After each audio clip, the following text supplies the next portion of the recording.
Riang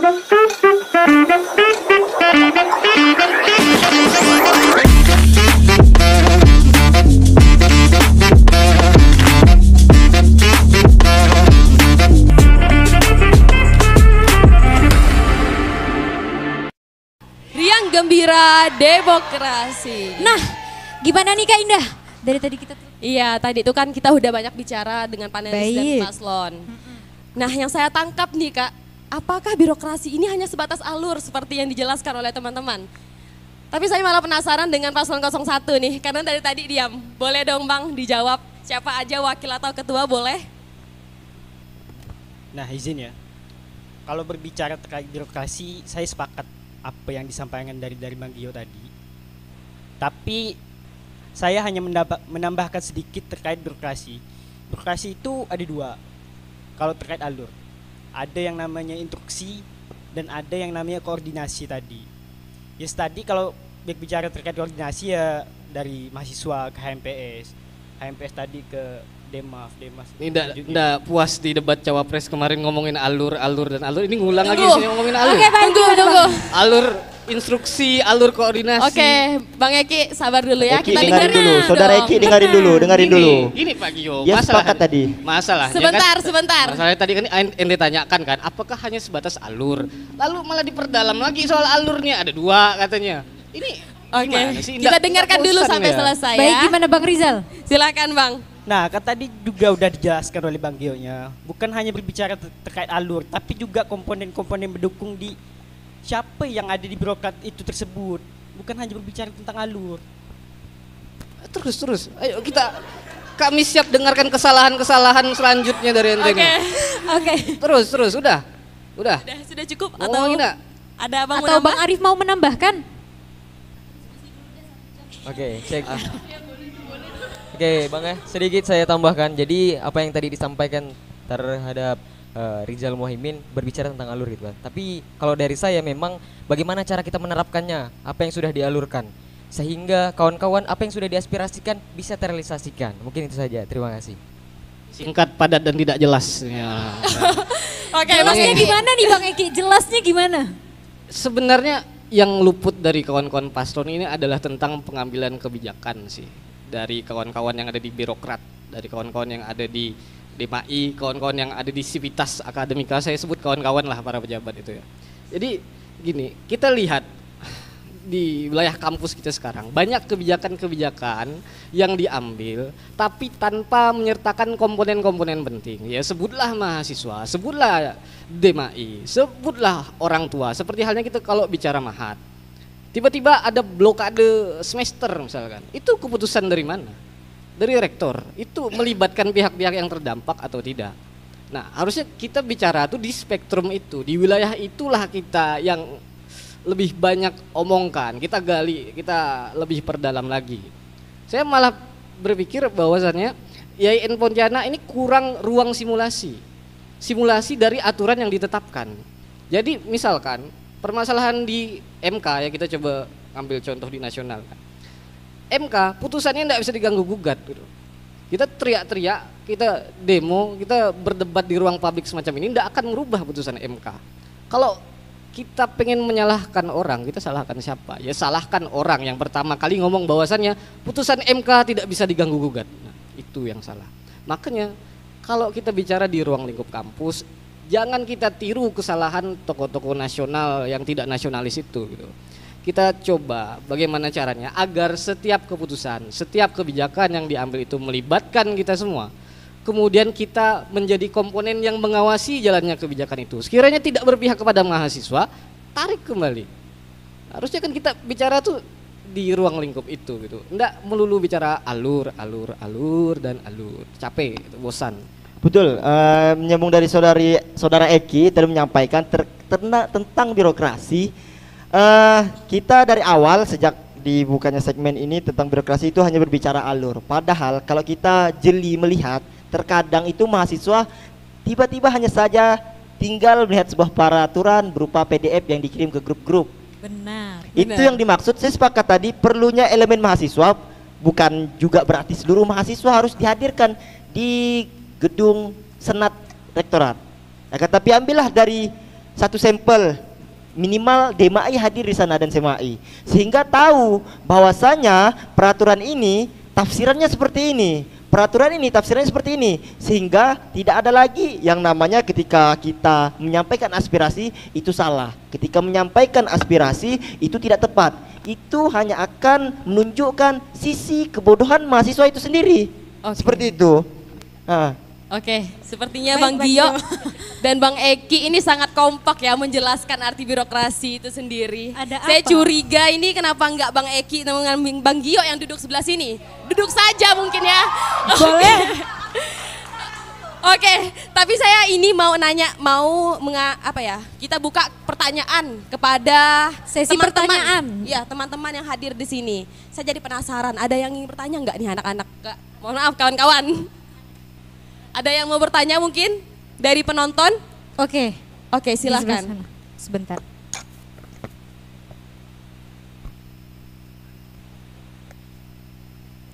Bismillah, izin terima kasih sebelumnya. Berbicara tentang birokrasi, yang ingin saya tanyakan di sini bebas dari jawabannya dari panelis maupun dari para paslon.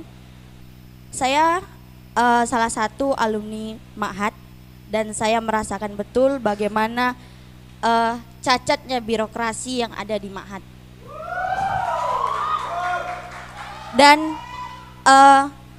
permasalahan yang ada di Ma'had itu sebenarnya masalah yang harus kita atasi bersama-sama, khususnya Ormawa maupun dari LPM sendiri untuk menyebarluaskan masalah apa yang dihadapi oleh mahasantri yang ada di Ma'had Al-Jami'ah. Sederhananya, sekarang kan banyak teman-teman saya sendiri yang dari semester 4 itu dipaksa masuk ke Ma'had karena kalau tidak masuk Ma'had tidak akan bisa kuliah, tidak bisa bayar UKT seperti itu. Dan itu menurut saya keputusan dari Ma'had itu sangat luar biasa. Sepihak ya itu? Ya, secara sepihak sekali. Dan dia dari Ma'had itu selalu mengatakan bahwa ini sudah keputusan dari rektor dan keputusan rektor tidak dapat diganggu-gugat. Seperti sama seperti yang Bang Eki katakan tadi, model-model MK pula dia. Oke. Kan? Nah, yang jadi masalahnya di sini apa sih sudah sejauh mana kawan-kawan Ormawa di sini menanggapi hal ini gitu. Jangan sampai hal ini tuh terjadi dibiarkan kembali. begitu saja dan berlarut dan terjadi di tahun-tahun berikutnya dan tidak ada penyelesaian yang pasti untuk masalah-masalah yang ada di Ma'had. Bukan hanya itu saja, sebenarnya yang menjadi permasalahan kami yang kami rasakan di Ma'had itu, kenapa tidak mau masuk Ma'had? Karena aturan-aturan di dalamnya itu yang benar-benar secara sepihak. Padahal kalau kita melihat bagaimana secara seharusnya birokrasi itu berjalan, aturan itu juga harus diambil berdasarkan kesepakatan mahasantri yang ada di sana. Betul. Namun Dema Ma'had sendiri yang ada di sana, saya rasa tidak ada gunanya sama sekali. Oke. Karena tidak dapat menyampaikan aspirasi kami. Oke. Seperti itu. Oke, cukup. Terima kasih. Mungkin bisa ditangkap ya. Izin menanggapi. Tapi saya rasa pertanyaan ini lebih cocok dilontarkan kepada para paslon karena calon presidennya ini ada di sini. Muka yang kita lihat ada di sini. Oke, boleh. Siapa paling cepat nih mau nanggepin? Izin menanggapi. Oke, silakan. Oke, Bang Fauzan dari Baik, paslon izin 02. menanggapi bahwasannya kita sama-sama alumni Ma'had juga, Kakak. Tapi penting dan perlu Kakak ketahui bahwasannya hal yang harus Kakak lakukan adalah melihat semua yang dari mahasiswa yang menolak daripada kebijakan tersebut. Sama, Kak. Saya juga mengkaji sama kawan-kawan untuk apa kebijakan yang pada saat ini, poin 2 pada saat itu yang tidak bolehnya masuknya Ma'had tidak boleh membayar UKT ketika tidak mendaftar ke Mahat. Itu sangat merugikan mahasiswa. Makanya saya sampaikan pada kawan-kawan, ayo kita kaji. Dengan alasan apa? Dengan alasan bahwasannya hal ini sangat merugikan sekali. Kak, di zaman saya 2021, data yang saya dapat 31 mahasiswa yang keluar dari IAIN karena kebiayaan yang tidak menuntut mereka. Dari salah satu keterbatasan mereka menjaga orang tuanya, kerja dan lain sebagainya. Ini hak individu mereka. Sehingga pada tahun 2021 kami melakukan audensi. Kami ngagak dengan spekuler birokrasi yang bagus. Mengagak ke HMPS, mendata kawan-kawan yang kurang, mengagak DEMAF, mengagak DEMAI pada saat itu. Sehingga apa? Sehingga masalah ini bisa terselesaikan. Pada saat ini, hal ini makin terjadi pada saat ini, Kak. Pada saat ini harus ada perbaruan, pada saat ini harus ada pembaharuan. Sehingga apa? Mahasiswa yang pada saat ini harus berperan aktif dalam hal tersebut. Sehingga apa yang menjadi komponen mahasiswa itu benar-benar dapat dipengaruhi pada mahasiswa sendiri. Kita dengar dari Bang Fauzan ini terlalu banyak empirisnya ya, pengalaman-pengalaman yang diceritakan. Saya jadi penasaran dengan visi misi Paslon 01.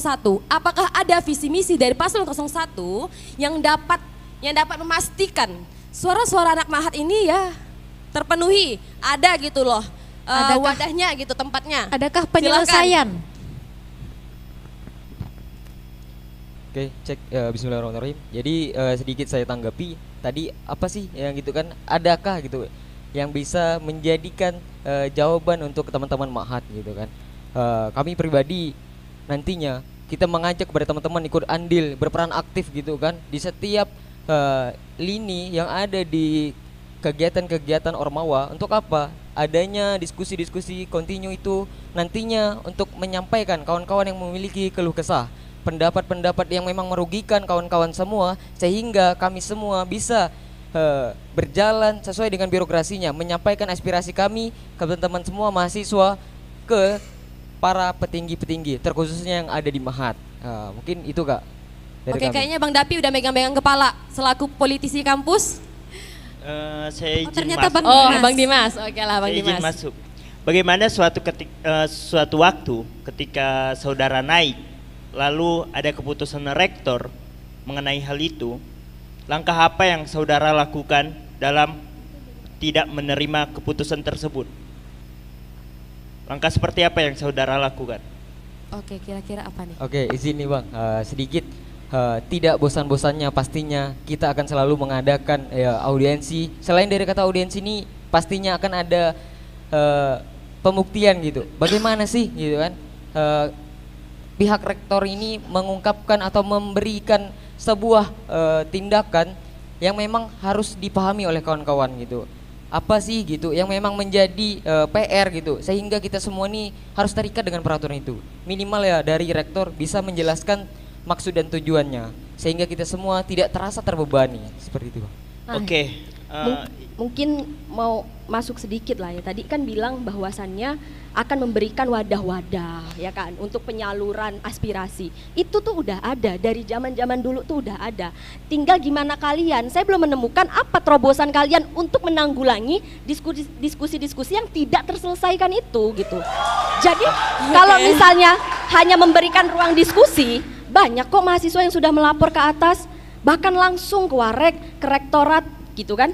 Nah, cara kalian apa untuk menanggulangi diskusi yang tidak terselesaikan itu? Kalau cuma diskusi kami bisa, tidak usah ada DEMAI di kampus IAIN gitu loh.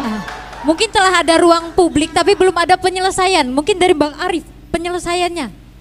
Oke, selain dari kata lawan, perlunya juga kebebasan buat kita semua sesuai dengan apa yang sudah kita dapatkan gitu. Harapan sih kepada teman-teman semua, ketika ada peraturan maka pastinya ada timbal balik ya, feedback yang kita dapatkan. Kalau kawan-kawan semua dipaksa masuk Mahat dikarenakan adanya zona merah, kuning atau apa segala macam, pasti ada besar harapan untuk kita lebih baik ke depan. Itu Cika. Oke, saya ingin membenarkan statement yang keliru yang disampaikan oleh calon ketua Paslon 1.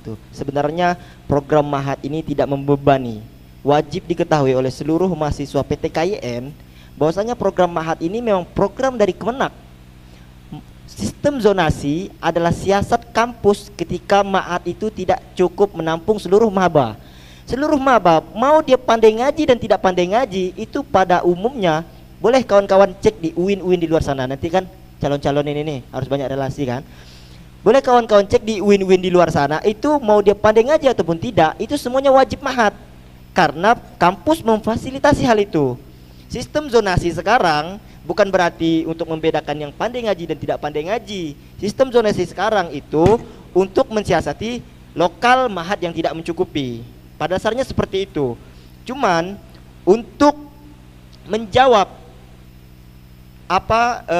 tantangan hari ini atau keresahan hari ini, yang kawan-kawan harus cari solusi itu bukan bagaimana orang tersebut tidak masuk ma'had, akan tetapi bagaimana orang tersebut ketika masuk ma'had hak-haknya terpenuhi, dimaksimalkan, terfasilitasi, tidak merasa dirugikan dan lain-lain. Itu solusi-solusi yang diharapkan pada hari ini. Oke, baik Bang, itu adalah PR ya untuk kita yang akan nanti. Tunggu, tadi kan kita udah dengar jawaban dari sebentar.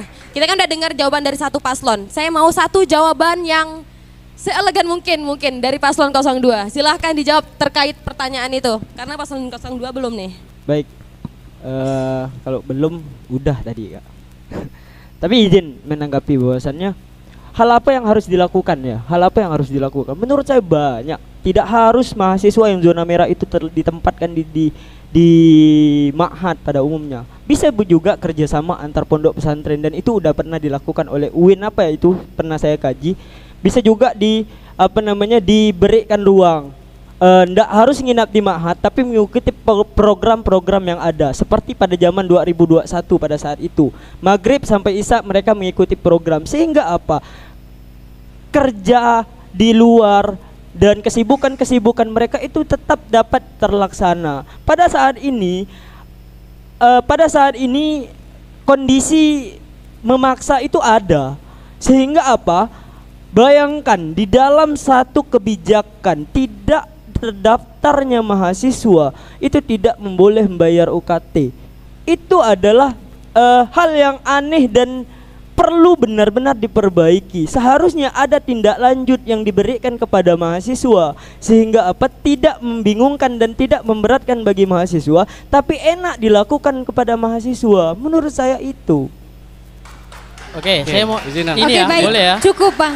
Jadi birokrasi itu bukan nih. Karena saya juga ingin berbicara nih soal ma'had. Karena ini adalah bukan masalah tahunan, tapi masalah semesteran. Setiap semester itu selalu terjadi terkait masalah ma'had. Nah, memang yang disampaikan tadi dari Bang Gio ataupun dari Fauzan ya terkait masalah regulasi ma'had itu memang betul. Cuman hari ini yang saya baca, karena saya juga alumni ma'had di angkatan 21, kami sama berdua.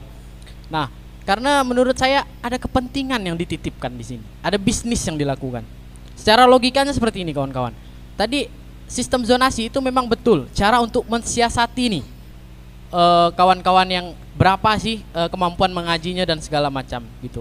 Nah, cuman hari ini sistem zonasi itu menurut saya selalu kelebihan. Dasar logikanya karena hari ini kalau kita mau memasukkan orang ke dalam ma'had itu juga berbicara soal fasilitas. Jangan sampai fasilitas itu mengganggu fasilitas yang lain yang harus dimiliki oleh mahasiswa lain. Di situ namanya merampas hak. Itu tidak terpenuhi haknya tuh. Karena apa? Karena hari ini ma'had itu menurut saya pribadi, saya kasih contoh lah. Seharusnya kapasitasnya menampung 500, tapi yang masuk 1000. Logikanya di mana? Terus ditambah lagi mahasiswa dilarang memasak, harus catering. Dan cateringnya kemana? Hari ini udah pernah dikaji hal itu, tapi tidak ada. Sudah saya sampaikan gitu, ke tim sistem 2. Nah, tunggu dulu. Seharusnya ini bukan lagi bukan lagi berbicara tentang mengkritisi kebijakan ma'had, akan tapi mencari solusi dari kebijakan tersebut. Itu saya sepakat itu. Jadi tidak perlu lagi. Saya sepakat itu. Jadi tidak perlu lagi menyampaikan kritisan-kritisan. Selesaikan seperti itu. Tidak perlu lagi menyampaikan kritisan-kritisan ma'had seperti ini, ma'had seperti ini. Solusi apa yang diberikan? Jangan bercerita lagi. Terima kasih. Ya, ini kan belum selesai. Ini mau jelaskan. Sedikit nih. Saya rasa sudah konkret penjelasan dari Abang karena sudah dibahas oleh saudara Fauzan juga. Saya jadi penasaran dengan saudara Bang Davi. Ini mungkin terakhir tanggapan dari panelis ya kawan-kawan ya. Mungkin boleh diberikan kepada Bang Davi. Silakan Bang Davi. Berikan kami pencerahan Bang. dari tadi solusi yang ditawarkan audiensi, apa diskusi yang tidak ada ujung. Berani ndak Dema mengadakan demonstrasi, memobilisasi mahasiswa ketika usul ditolak tanpa ditimbang, suara dibungkam, makanya ada satu kata itu apa? Lawan. Ya udah, itu solusinya. Oke. Baik teman-teman, ini sudah panas di sini. Kita akan kembali setelah jeda berikut ini. Jangan kemana-mana, tetap di Rimba Riang Gembira Demokrasi.